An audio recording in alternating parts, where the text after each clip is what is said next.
नमस्कार, ए to Z news के खास कार्यक्रम समाधान में आपका स्वागत है। आपके साथ मैं हूं सूरज सनवाल। जी हां, समाधान 1 घंटे की बड़ी बहस, बिग डिबेट, जिसमें हम करते हैं ब्रेनस्टॉर्मिंग या करते हैं उस मुद्दे का विश्लेषण जो कि जुड़ा हुआ है जनता से या आपसे। आज हम जिस मुद्दे की बात करने जा रहे हैं, जो टॉपिक है हमारे इस डिबेट का, वो है इकोनॉमिक रिफॉर्म्स। जी हां, आर्थिक सुधार। हाल फिलहाल में यूपीए 2 गवर्नमेंट ने कुछ बड़े फैसले लिए हैं देश की अर्थव्यवस्था को पटरी पर लाने के लिए, जिसमें एफडीआई है, इसके अलावा जीएसटी पर आम सहमति बनाने की कोशिश और साथ ही सब्सिडी को खत्म करने जैसे कुछ बड़े कदम सरकार ने उठाए हैं। इनका क्या सोशल, पॉलिटिकल और साथ ही इकोनॉमिकल असर पड़ने जा रहा है भारत की पूरी जो जनसंख्या है उस पर, देश की जनता पर, आवाम पर, इसको हम आज यहां पर जानने की कोशिश करेंगे। हमारे साथ एक खास पैनल मौजूद है, साथ ही तमाम लोग इस चर्चा में हमारे साथ शामिल हुए हैं। सबसे पहले जो हमारा पैनल है उसके बारे में मैं आपको बताना चाहूँगा। हमारे साथ वरिष्ठ पत्रकार केजी सुरेश साहब मौजूद हैं। इसके अलावा हमारे साथ नोटेड इकोनॉमिस्ट और आकाश जिंदल डॉटन के एमडी आकाश जिंदल साहब यहाँ पर मौजूद हैं। मौलिक चिंतक बजरंग मुनि जी हमारे साथ मौजूद हैं और हमारे साथ advocate AP Singh, supreme court के काउंसिल, हमारे साथ मौजूद हैं। इसके अलावा हमारे साथ श्री देवनंदन जी हैं जो कि राष्ट्रीय अध्यक्ष हैं प्रिज्म पार्टी के। तो ये हमारा खास पैनल है जिनसे हम इन मुद्दों पर चर्चा करेंगे और साथ ही हमारे साथ तमाम यहाँ पर लोग जो मौजूद हैं वो भी इस डिबेट का हिस्सा बनेंगे।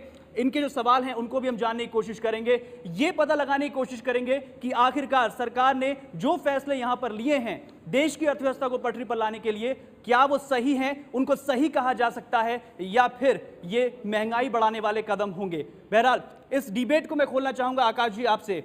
सबसे पहले ब्रॉडली बात करना चाहूँगा, एफडीआई को जिस तरह से मंजूरी दी गई है, पेंशन है या इसके अलावा रिटेल है, इसके अलावा सब्सिडी को खत्म करने की बात जो सरकार कह रही है, या हाल फिलहाल में जो इकोनॉमिक रिफॉर्म सरकार की तरफ से सामने आए हैं, उनको आप किस तरह से देखते हैं? देखिए, मैं एक एक करके सारे चेंजेस कहूँगा। रिफॉर्म्स सरकार की तरफ से बनाया हुआ वर्ड है, इकोनॉमिक चेंजेस हैं। अब रिफॉर्म्स हैं कि नहीं हैं, ये चीज़ें तो वक्त बताएगा, आने वाले जो है समय में क्लियर होगी। सबसे पहले एफडीआई रिटेल में। अब एफडीआई रिटेल में हमारे देश के लिए फ़ायदे का सौदा है या नुकसान का? मेरे हिसाब से देखिए, एफडीआई आएगी तो ये जो मल्टीनेशनल कंपनी जो एफडीआई लाएंगी, ये इकोनॉमीज ऑफ स्केल, इनके बहुत बड़ा लेवल होगा ऑपरेशन का और इनकी जो सप्लाई चेन मैनेजमेंट में ये लोग स्पेशलिस्ट हैं। आज की तारीख में महंगाई क्यों है, इन्फ्लेशन क्यों है? क्योंकि हमारी सप्लाई चेन कहीं ना कहीं गड़बड़ा जाती है, जिसकी वजह से चीज़ें महंगी हो रही हैं। तो सबसे पहले इन्फ्लेशन यानी महंगाई, जो मेरे ख्याल सभी लोग सहमत होंगे, पिछले 3 साल में कई सालों से बहुत बड़ा इशू बना हुआ है, उससे हमें कुछ रिलीफ मिलेगा।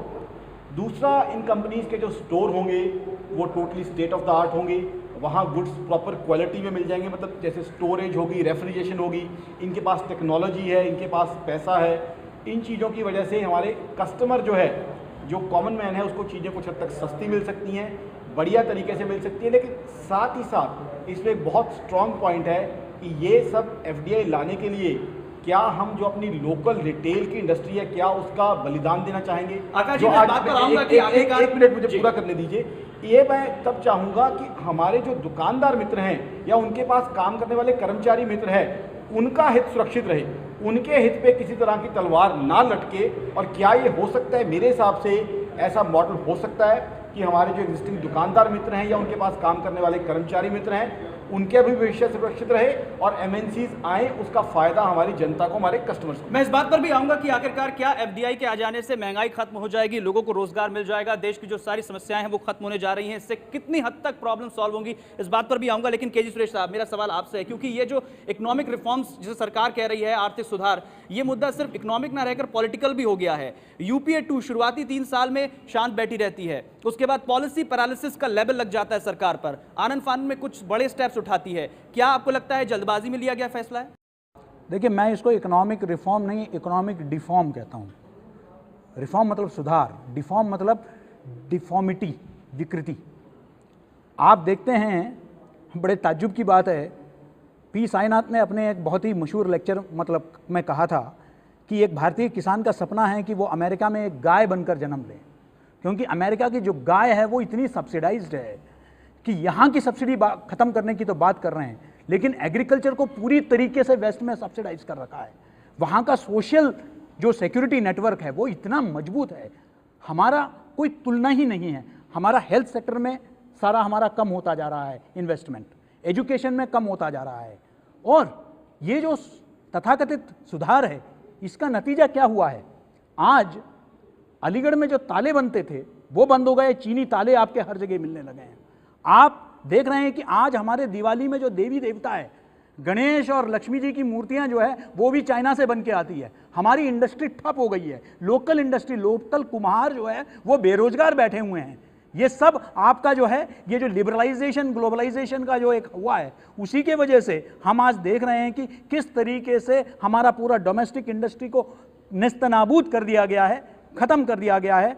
आज मुंबई में और बड़े बड़े बेंगलोर जैसे शहरों में एटिल्ला जैसे अट्टालिकाएं बन रही है, दूसरी तरफ झोपड़पट्टियां बढ़ रही है, गरीबी रेखा बढ़ रही है।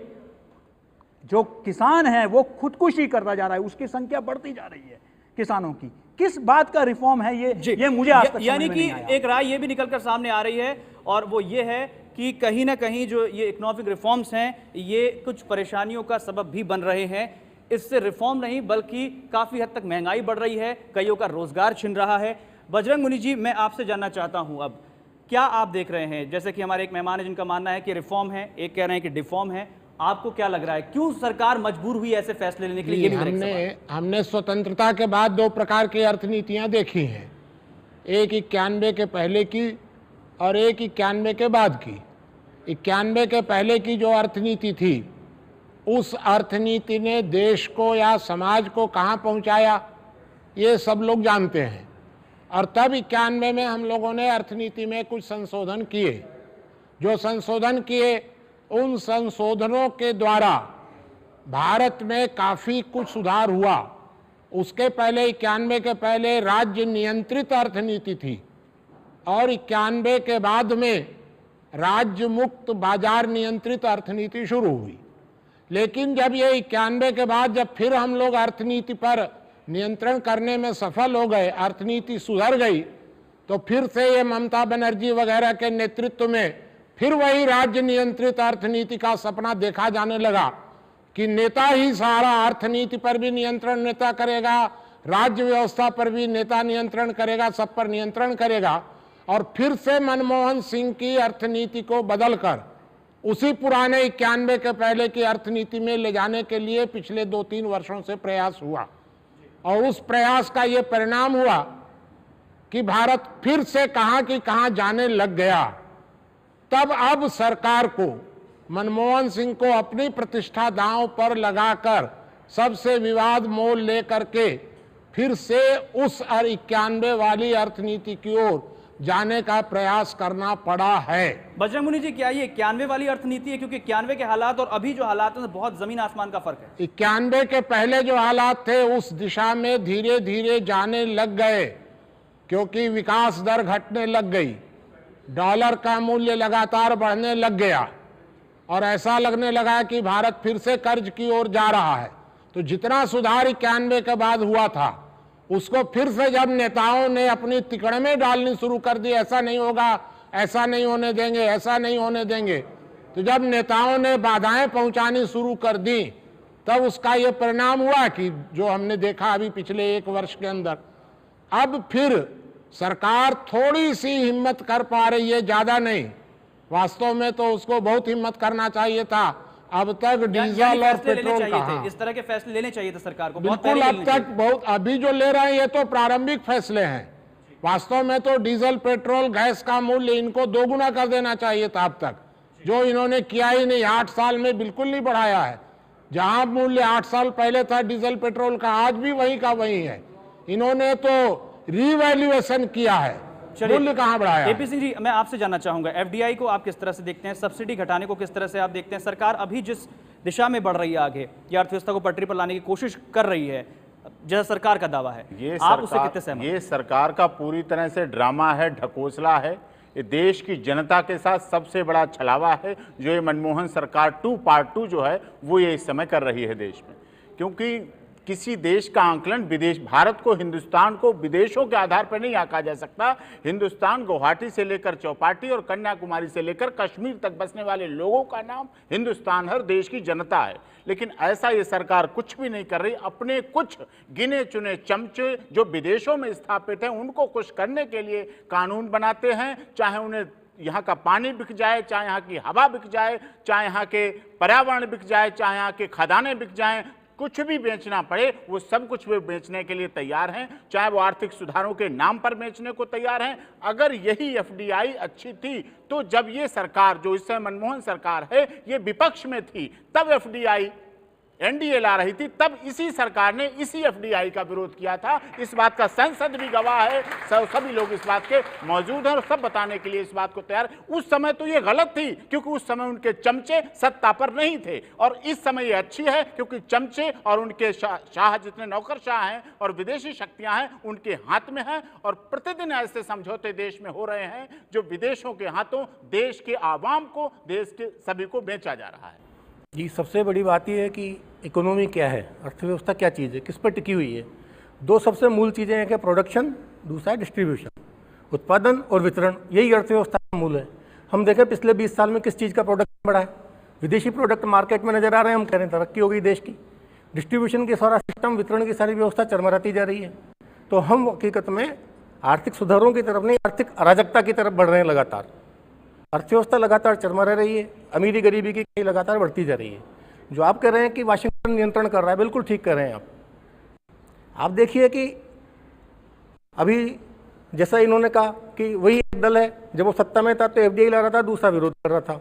अब उन्हीं की आर्थिक नीतियां इन्होंने अपना ली तो वो विरोध कर रहे हैं। लेकिन हकीकत बात यह है, हकीकत यह है, मैं पूरा डाटा देना चाहता हूं कि ऐसा कुछ नहीं है कि एफडीआई आएगी तो हमारा धंधा चौपट हो जाएगा। एक चीज हम सबको समझनी होगी, जाननी होगी, these are days of globalisation. आज ग्लोबलाइजेशन का ज़माना है जब पूरा विश्व ग्लोबलाइजेशन कर रहा है। पूरे विश्व से अगर हम अलग थलग पड़े रहेंगे तो हम पीछे रह जाएंगे।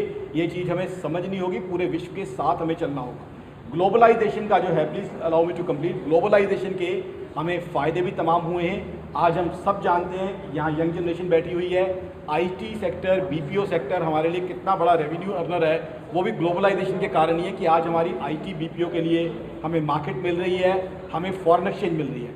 अब जहाँ तक एफडीआई की बात है, एफडीआई क्या है, एक पॉपुलिस्ट चीज़ है एफडीआई की बुराई करना, लेकिन उसकी अगर जड़ तक जाएं, उसकी सतह तक जाएं, आज विदेशियों के पास पैसा है, उनके यहाँ ग्रोथ नहीं है। आज अमेरिका की ग्रोथ रेट देखिए 1.5 से 2% के बीच में घूम रही है। यूरोप में ग्रोथ रेट बहुत कम है, कई जगह नेगेटिव में भी है। हमारे यहाँ ग्रोथ है। तो पहले तो सबसे पहली बात जो कहा जा रहा है 20 साल में इकोनॉमी तरक्की नहीं की, तो डेटा आप सबके सामने है।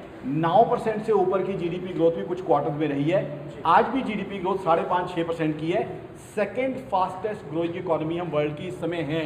ये डेटा है अमेरिका से, यूरोप की इकोनॉमी से कई गुना ज़्यादा हम तेज़ी से तरक्की कर रहे हैं। आज एक चीज़ सीखी जाए, उनके पास, विदेशियों के पास पैसा है, वो पैसा यहाँ इन्वेस्ट कर सकते हैं। उस पैसे से अगर फॉरेन एक्सचेंज आती है, और फॉरेन एक्सचेंज हमें चाहिए, करेंगे या फिर यहाँ का पैसा वहाँ जाएगा? सुने ना, फॉरेन उसका मैं जवाब देना चाहूँगा।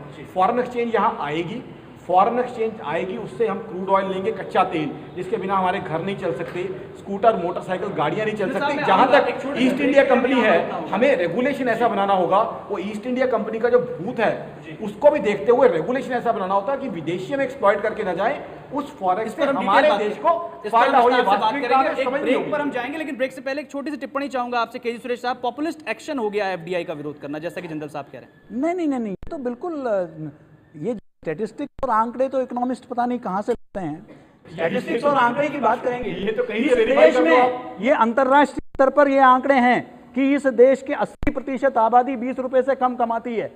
इस आंकड़ों को कोई झुठला सकता है क्या? ये भी तो इस देश का सामने सबसे बड़ा एक आंकड़ा है। आप ये बताइए गरीबी रेखा कितना है? लोकल इंडस्ट्री, डोमेस्टिक इंडस्ट्री जो है वो खत्म हो गई है। आज आप एक हाथ से दे रहे हैं, दूसरे हाथ से ले रहे हैं, ये कहां तक न्यायोचित है? मेरा सवाल ये है, एफडीआई आप ये क्या समझ रहे हैं, वो यहाँ क्या समाज सेवा करने के लिए आ रहे हैं? एफडीआई वाले वो जो पैसा इधर डालेंगे वो कितना ले जाएंगे, इस बारे में भी हमें सोचना होगा। और एफडीआई 100% एफडीआई दिया है फूड प्रोसेसिंग में, एक भी यूनिट नहीं लगाया अभी तक। क्यों नहीं लगाया? वो ये लोग, आपको लगता है देश, आप सुनिए, एफडीआई का पहले जब सिंगल ब्रांड रिटेल में दिया गया तब हमें बताया गया कि ये देश हित में है, क्योंकि ये आउटसोर्सिंग जो है मैंडेटरी 33% या 30% उनको देश से ही खरीदना पड़ेगा। और आज इसी एफडीआई मल्टी ब्रांड में करते हुए सरकार ने आराम से बड़े धीमे से एक कन्वीनियंटली उस क्लॉज को हटा दिया और मैंडेटरी परचेसिंग को प्रेफरेबल परचेसिंग कर दिया कि आपका प्रेफरेंस होना चाहिए लोकल आउटसोर्सिंग के लिए, लेकिन मैंडेटरी नहीं। कल यही चीज मल्टी ब्रांड रिटेल में भी होगा, यानी कि आप पर कोई दबाव नहीं है। तो बहुत सारे सवाल हैं और ये यहाँ पर एक बहुत बड़ा क्वेश्चन है कि आखिरकार सरकार जिन्हें आर्थिक सुधार कह रही है, क्या वाकई में ये देश की दिशा और दशा को सुधारने जा रहे हैं या फिर इसका कुछ अनुकूल नहीं बल्कि प्रतिकूल असर पड़ेगा। बहरहाल इस मुद्दे से जुड़े हुए तमाम पहलू हैं, उन पर हम बात करेंगे। हमारे साथ यहाँ पर गेस्ट मौजूद हैं, साथ ही कई लोग हैं, उनकी राय भी हम जानने की कोशिश करेंगे कि आखिरकार सरकार के कदमों की कितनी सराहना वो कर रहे हैं। फौरन लौटते एक छोटे से ब्रेक के बाद।